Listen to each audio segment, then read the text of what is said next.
हो, मेल केलाय मी आणि सगळे कोटेशन पाठवलेत. हो हो, फीडबॅकही घेतलाय मी. होऊन जाईल ते काम. नाही, ते टेंडर आपल्यालाच मिळेल.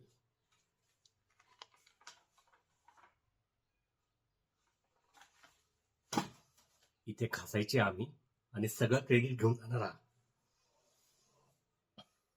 वाटलं होतं याचा बाप रिटायर होताना काहीतरी नावे करेल. नाही, सालीने लवकरच ठेवला मला. हा माझा चुलत भाऊ, याचा ऐकावं लागते सगळं मला. याची लायकी आहे का? याच्यापेक्षा जास्त वर्ष काढलेत मी या कंपनीत. योग्य संधी मिळू दे, मग बघतो याच्याकडे. नाही याला रस्त्यावर आणून माझ्या हाताखाली कामाला ठेवला ना, नाव नाही सांगणार. हो आलो सर, तिकडेच येतोय.